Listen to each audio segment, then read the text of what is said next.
Misalnya dalam surah Yusuf ayat 111 Allah Subhanahu wa taala berfirman, laqad kana fi qasasihim, sungguh pada kisah-kisah yang ada di dalam Al-Qur'an, kisah-kisah para nabi, kisah-kisah orang soleh, ibratun liulil albab, ada ibrah, ada pelajaran bagi orang-orang pintar. Maka orang-orang pintar dia akan bisa mengambil pelajaran dari cerita-cerita atau kisah-kisah para nabi yang ada dalam Al-Quran. Bahkan dalam surah Al-A'raf ayat 176, Nabi kita Muhammad SAW bersabda, "Faqsusil qasasa." Wahai Muhammad, ceritakan kisah-kisah yang ada di dalam Al-Quran. Apa gunanya? La'allahum yatafakkarun, supaya mereka dengan kisah-kisah yang engkau ceritakan kepada mereka, kepada umatmu yang terdapat dalam Al-Quran, la'allahum yatafakkarun, sehingga mereka menjadi orang-orang yang bisa memikirkan tentang kebesaran Allah Azza wa Jalla. Maka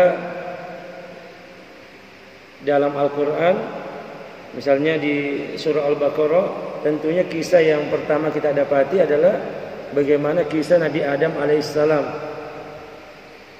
Ketika Allah Subhanahu wa taala berfirman, wa idz qala rabbuka lil malaikati inni ja'ilun fil ardi khalifah.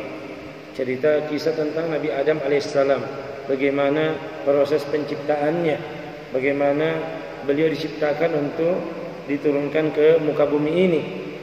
Kemudian setelah itu berlanjut kisah-kisah yang lain. Dalam surah Ali Imran, kisah keluarga Imran, kisah Nabi Zakaria, kisah Nabi Isa alaihissalam. Kemudian ada surah Yusuf, surah Hud, surah-surah yang lainnya yang menceritakan kisah-kisah para nabi. Bagaimana Nuh dengan keluarganya, bagaimana Nabi Lut dengan keluarganya, bagaimana kisah Nabi Syuaib, bagaimana kisah yang lainnya. Ada nabi yang hanya disebutkan namanya tapi tidak diceritakan secara detail. Ada juga yang para nabi yang diceritakan sejak lahirnya sampai dia menikah, sampai dia berdakwah. Contohnya Nabi Musa alaihissalam itu diceritakan dalam Al-Quran sejak beliau lahir, bagaimana beliau dialirkan di sungai, dipelihara oleh Fir'aun, sampai besar, sampai menikah, dan lain sebagainya. Tapi ada juga yang hanya sekedar disebutkan namanya tapi tidak diperpanjang. Maka pada malam hari ini kita akan bercerita tentang kisah Nabi yang mana Allah Subhanahu wa taala memerintahkan Nabi kita Muhammad SAW untuk mengikuti daripada millahnya. Ketika Allah Subhanahu wa taala dalam surah An-Nahl ayat 123 berfirman, "Tsumma auhayna ilaika." Kemudian kami wahyukan kepada engkau wahai Muhammad, "Anittabi millata Ibrahim hanifa." Untuk mengikuti agamanya Ibrahim yang hanifah, agama Ibrahim yang dia berpaling dari kesyirikan, dia condong kepada tauhid. Wa ma kana minal musyrikin, dan Nabi Ibrahim itu bukanlah daripada orang-orang musyrikin. Maka ini salah seorang nabi yang mana Allah merintahkan agar Nabi kita Muhammad SAW mengikuti daripada millahnya, mengikuti daripada agamanya. Bahkan bukan hanya itu, di dalam solat seorang muslim, di dalam dia solat, tidak sah solatnya ketika dia tidak menyertakan juga di dalam solatnya. Ketika dia membaca salawat, Allahumma salli ala Muhammad wa ala ali Muhammad kama sallaita ala Ibrahim wa ala ali Ibrahim. Ini adalah salawat Ibrahimiyah yang mana senantiasa dibaca oleh seorang muslim. Maka pada malam hari ini kita akan sedikit membaca atau menceritakan apa yang ada dalam Al-Quran, sedikit kisah dari Nabi Ibrahim alaihissalam yang Allah sebutkan di dalam Al-Quran. Ini momen juga bahwa sekarang kita sudah berada di bulan Zulqa'dah, tidak lama lagi bulan Zulhijjah. Maka ini momen yang sangat penting, Bagaimana kita mempelajari apa ibrah, apa pelajaran yang kita bisa ambil dari kisah para nabi atau kisah Nabi Ibrahim alaihissalam. Ya tur, apa gerangan sehingga Nabi kita Muhammad SAW diperintahkan untuk mengikuti agamanya, sehingga di dalam solat kita pun senantiasa kita bersolawat kepada beliau, kepada Nabi kita Muhammad SAW dan kepada Nabi Ibrahim alaihissalam. Padahal kita tahu para nabi sangat banyak, diceritakan sampai dalam hadis sahih sampai 124.000 nabi, rasul sebanyak 300 lebih rasul. Kenapa dikhususkan setelah salawat Nabi kita Muhammad SAW kemudian salawat kepada Nabi Ibrahim alaihissalam? Tentunya ini mengandung, tidaklah disebutkan hal tersebut melainkan mengandung tentang kemuliaan daripada Nabi Ibrahim alaihissalam. Kaum muslimin yang Allah Subhanahu wa taala, telah kita ketahui bahwa Nabi kita Nabi Ibrahim alaihissalam dilahirkan di Irak atau di Babilonia waktu itu, yang mana bapaknya mereka hidup di dalam negeri yang penuh kesyirikan, penyembah patung. Kemudian Allah memberikan ilham kepada beliau, seorang anak muda yang pemberani, bukan hanya pemberani tetapi anak muda yang pintar. Sampai-sampai lihatlah dialognya, bagaimana ketika dia menghancurkan daripada patung-patung tersebut, dia sisakan yang besar. Ketika dia ditangkap, apa yang dia katakan? Tanya itu patung yang besar, wahai Ibrahim, apakah engkau yang memecahkan, menghancurkan patung-patung ini? Apa katanya? Tanya itu yang besar. Mungkin yang besar itu. Kau tahu ya Ibrahim, dia itu tidak bisa berbicara, wahai Ibrahim. Sudah tahu dia tidak bisa berbicara, tidak bisa membela dirinya, tapi kamu masih menyembah dirinya. Kemudian lanjut cerita bahwa beliau dibakar. Kemudian bagaimana kuni bardan wa salamatan ala Ibrahim, bagaimana api itu menjadi dingin dan keselamatan bagi Ibrahim. Kemudian beliau menikah dengan ibunda Sarah, wanita yang paling baik pada waktu tersebut. Bagaimana kisah beliau ke Mesir. Kemudian istri beliau ketika masuk negeri Mesir, dia mengatakan kepada ibunda Sarah bahwa katakan bahwa kamu adalah saudaraku seakidah, seagama. Jangan mengatakan istriku, karena jangan sampai nanti ketika ketahuan raja saya akan dibunuh. Bagaimana istri beliau hendak diambil oleh raja Mesir, tetapi dengan pertolongan Allah Subhanahu wa taala bahwa tidak mampu untuk mendekati Sarah. Kemudian dihadiahkan seorang wanita, itulah ibunda kita Hajar, kemudian dihadiahkan kepada Sarah. Kemudian pergilah. Kemudian sekian tahun tidak memiliki anak, maka ibunda Sarah berbesar hati untuk menghadiahkan Hajar kepada Ibrahim alaihissalam untuk dijadikan istri. Kemudian lahirlah, setelah hal tersebut maka lahirlah Ibrahim alaihissalam. Kemudian bagaimana timbul sifat cemburu sedikit cemburu dari wanita, dari Sarah, merasa cemburu dengan kehadiran tersebut. Maka itu semua ada atas hikmah Allah Subhanahu wa taala. Kemudian dikirimlah daripada ibunda Hajar dan anaknya Ismail alaihissalam ke Ka'bah, ke Mekah saat ini. Demikian cerita yang ada. Kemudian setelah besar, dan disinilah daripada cerita yang akan kita sampaikan, sebagaimana disebutkan dalam surah As-Saffat ayat 99. Ketika Allah Subhanahu wa taala menceritakan kisah ini, bahwa waqala inni dhahibun ila rabbi sayahdin, berkata Ibrahim, saya akan pergi, aku harus pergi menghadap kepada Tuhanku, sesungguhnya dia akan memberi petunjuk kepadaku. Rabbi habli minas solihin, kemudian berdoa, wahai Rabbku, berikanlah aku rezeki minas solihin, dari seorang anak yang soleh.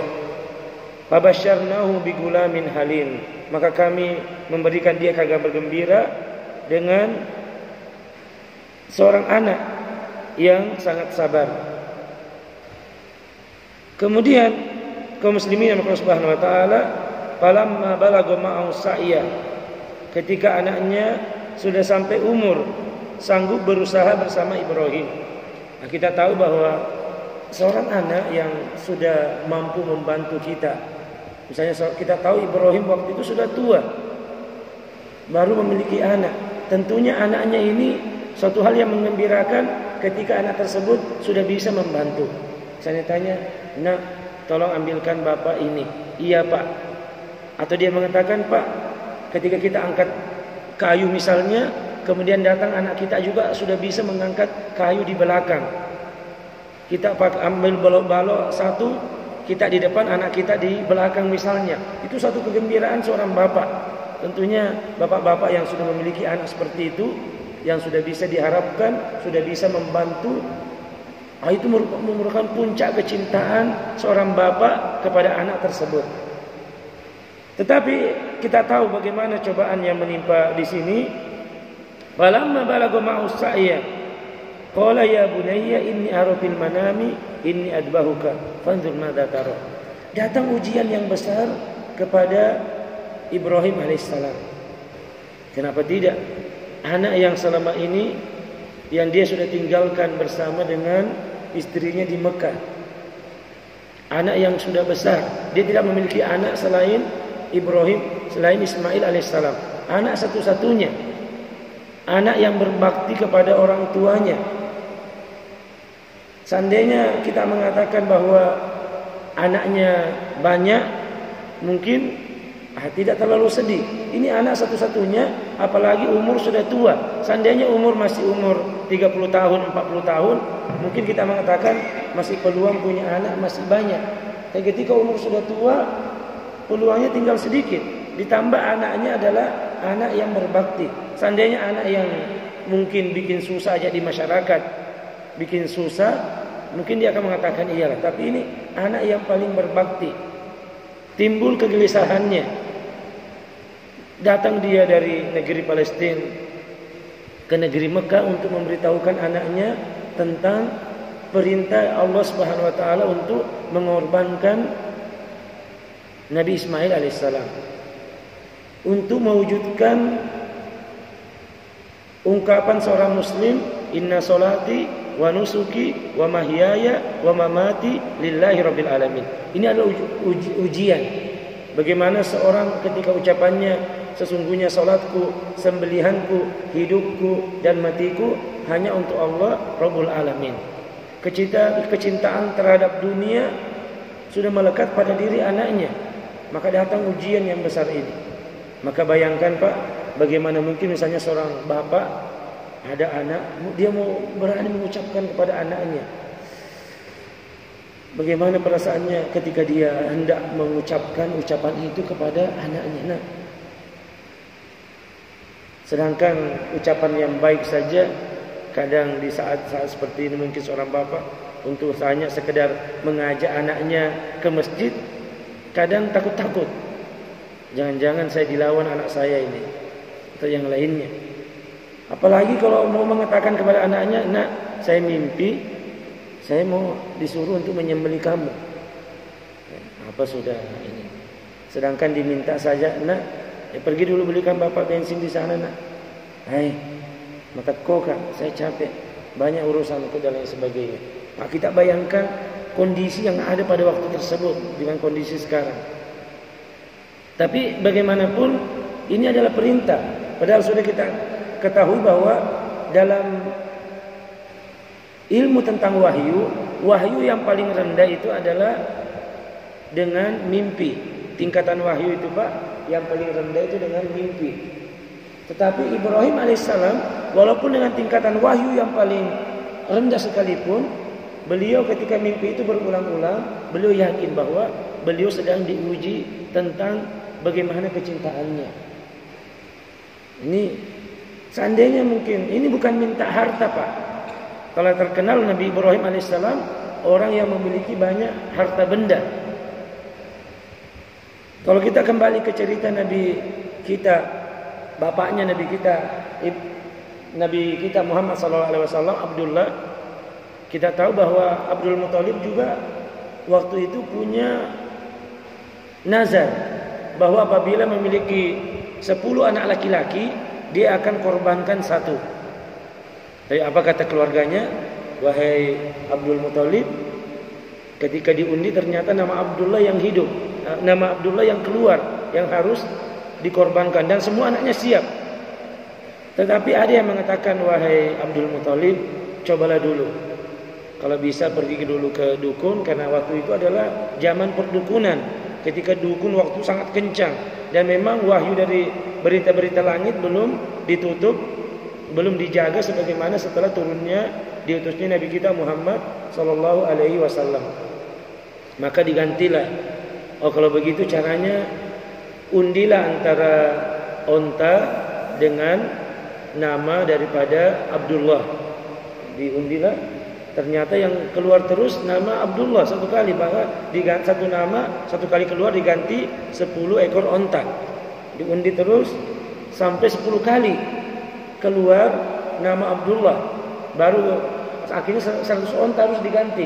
Nanti yang ke-11 barulah nama, bukan lagi namanya Abdullah yang keluar.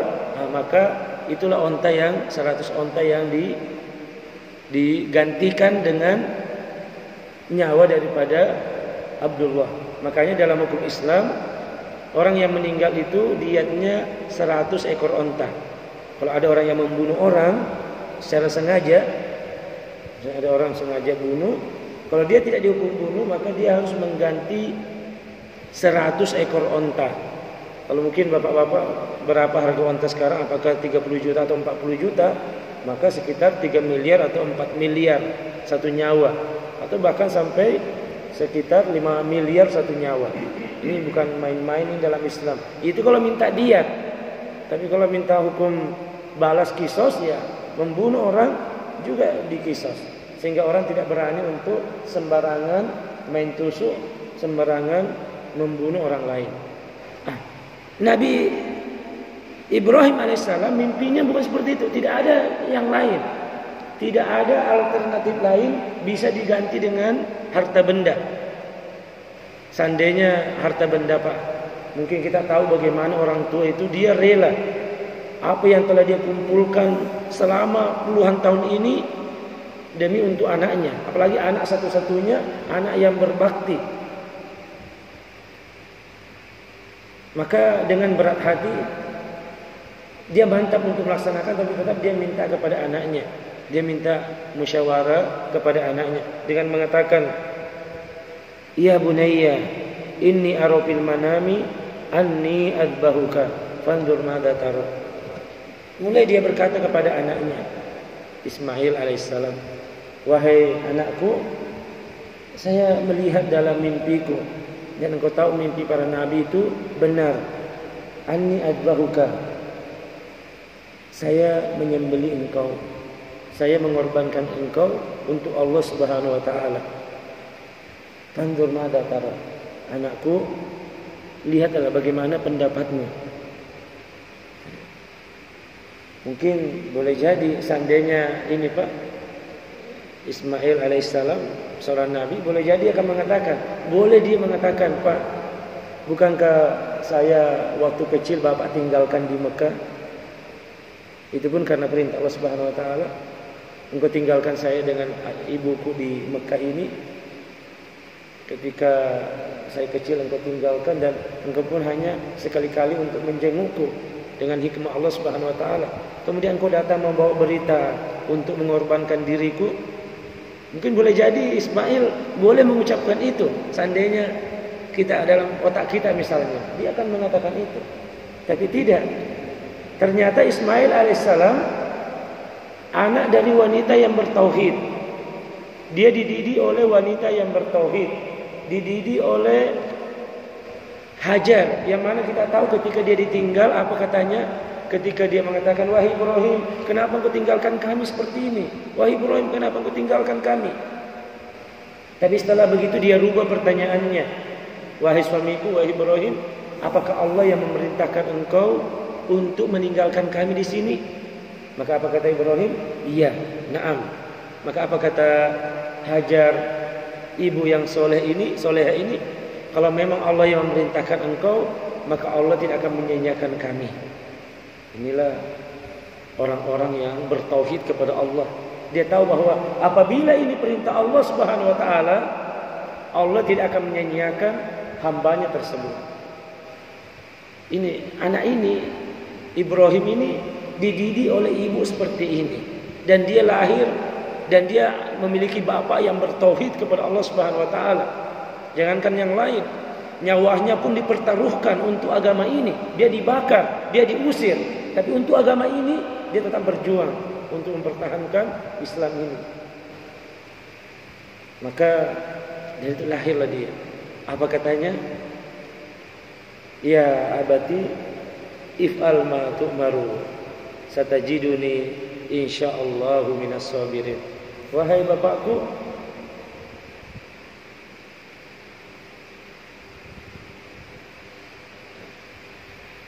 if'al ma tu'maru,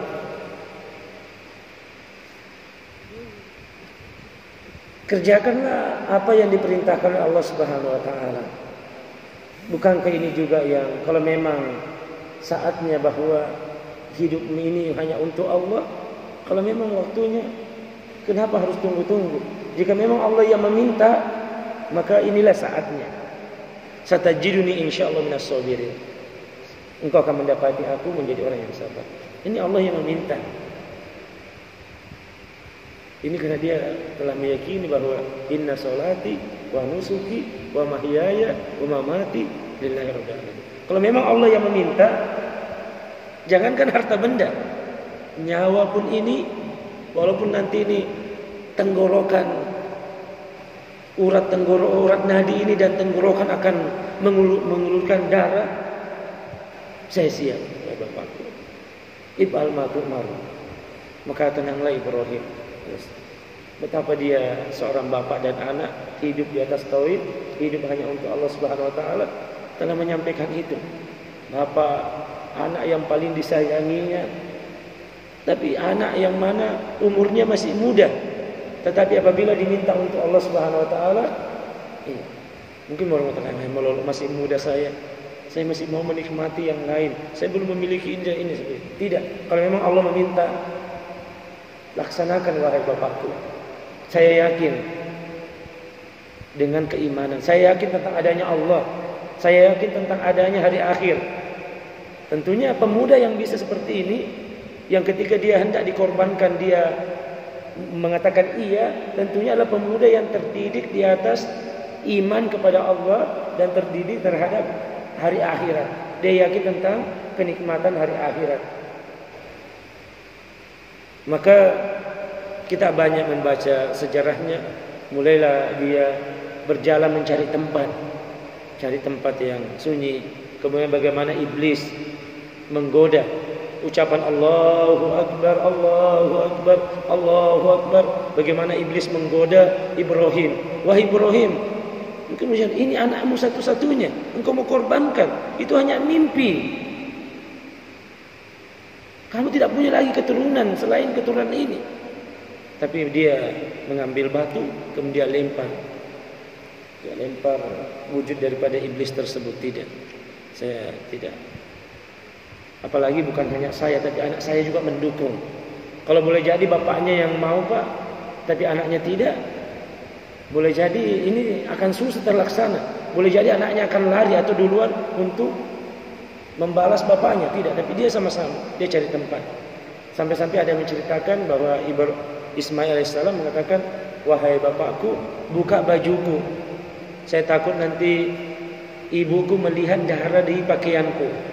Kemudian wahai bapakku, tajamkan pisaumu, sehingga saya tidak terlalu kesakitan nanti ketika engkau memotong leherku ini. Maka watallahu kemudian falamma aslama watallahu lil jabin. Ketika mereka semuanya sudah berserah diri, sudah mencari tempat, kemudian membaringkan atasnya atas pelipisnya. Kenapa dibaringkan di atas pelipis? Seperti ini agar dia tidak melihat muka anaknya. Jangan sampai dia nanti melihat muka anaknya, dia nanti akan berubah daripada pikirannya, merubah hatinya untuk melihat. Kemudian dia banyak riwayat di sini, mulai dia hendak daripada ini kan daripada pisaunya yang tajam itu. Disitulah saatnya kemudian wa nadainahu an ya Ibrahim, maka kami panggil dia, wahai Ibrahim, qad sadaqta ru'ya, engkau telah membenarkan mimpimu Ibrahim. Inna kadzalika najzil muhsinin, inna hadza lahuwal bala'ul mubin, wa fadainahu bidzibhin adzim, maka kami ganti dengan sembelihan yang besar. Wa tarakna alaihi fil akhirin, maka kami jadikan untuk Ibrahim pujian di kalangan orang-orang yang datang kemudian. Salamun ala Ibrahim, kadzalika najzil muhsinin, maka keselamatan bagi Ibrahim, demikianlah kami memberikan balasan kepada orang-orang yang baik. Maka kaum muslimin yang Allah Subhanahu wa taala, ketika ibroliul albab, perhatikanlah bagaimana hal ini, apa yang didapat oleh Nabi Ibrahim alaihissalam dan Ismail alaihissalam setelah kejadian itu. Padahal kita tahu harta dunia yang paling nikmat bagi seorang itu adalah anaknya. Ketika anaknya orang yang baik, kebanggaan dia, anakku itu. Padahal harta yang paling diharapkan oleh anak muda itu ketika dengan umurnya, dia mau umur panjang. Kalau mungkin orang sudah tua dia mengatakan, tidak apa-apa sudah saya mati. Kalau saya mau dikorbankan sekarang, sudah, karena memang memang saya sudah tua. Tapi anak muda yang baru seperti, tapi dia diminta oleh Allah Subhanahu wa taala, dia korbankan. Otomatis ketika dia mengorbankan dirinya, hilang dunianya, Pak. Ibrahim alaihissalam ketika dia mengorbankan anaknya, dia korbankan yang paling dicintainya yang di dunia ini. Dan Ismail alaihissalam, dia korbankan nyawanya yang mana masih muda seperti itu, dia rela korbankan untuk Allah Subhanahu wa taala. Tapi setelah hal tersebut, apa yang mereka dapatkan? Kecil dunia itu bagi mereka. Mereka memiliki dunia, tapi bukan dunia lagi yang menjadi ini. Ya, mereka memegang dunia karena mereka orang-orang yang berhasil, tetapi bukan dunia itu, bukan di hatinya, dunia di tangannya, tapi bukan itu yang menjadi tujuannya. Dia memperbanyak hartanya untuk persiapan akhiratnya, biar anaknya juga bisa baik, mendapatkan pendidikan yang baik, agama yang baik untuk akhiratnya. Itu yang didapatkan oleh Ibrahim. Sampai sekarang Allahumma sholli wa sallim ala Muhammad wa ali Muhammad kama barakta kama shallaita ala Ibrahim wa ala Ibrahim, dalam salat kita. Jadi ini yang didapatkan, Pak. Tidak ada lagi itu. Jadi karena itu, Pak, Nabi kita Muhammad SAW diperintahkan untuk mengikuti milahnya Ibrahim. Maka fasholli li rabbika wanhar, inna a'tainaka al-kautsar. Fasholli li rabbika, salatlah karena Tuhanmu, wanhar. Nahar itu, Pak, dalam bahasa Arab itu digunakan untuk menyembelih onta. Biasanya kalau sapi atau kambing, zabuhu, menyembelih zabuhu atau zabuhun. Jadi di sini ayatnya fasholli li rabbika wanhar, karena onta adalah tingkatan tertinggi dalam menyembelih, bukan fasholli li rabbika wadhbah. Ayatnya tidak berbunyi demikian. Ada ulama menafsirkan bahwasanya ini di dalam seorang berkurban, hendaknya dia di dalam dia melaksanakan kebaikan memilih tingkatan yang tinggi. Jangan pilih rendah-rendah. Kalau bisa di sop pertama, jangan pilih sop belakangan. Jangan pilih yang rendah-rendah. Maka fasholli li rabbika wanhar. Sama ketika sholat Jumat, bukankah orang yang datang di awal waktu seperti berkorban onta, di waktu yang kedua berkorban sapi, di waktu ketiga berkorban kambing, di waktu keempat seperti ayam, waktu kelima telur atau dan selainnya, sampai imam naik, khotib naik ke mimbar. Maka di ayat ini fasholli li rabbika wanhar, bukan fasholli li rabbika wadhbah. Tapi seorang dituntut untuk pilihlah yang tinggi-tinggi. Sebagaimana Ismail dan Ibrahim alaihissalam memilih harta yang paling dicintainya.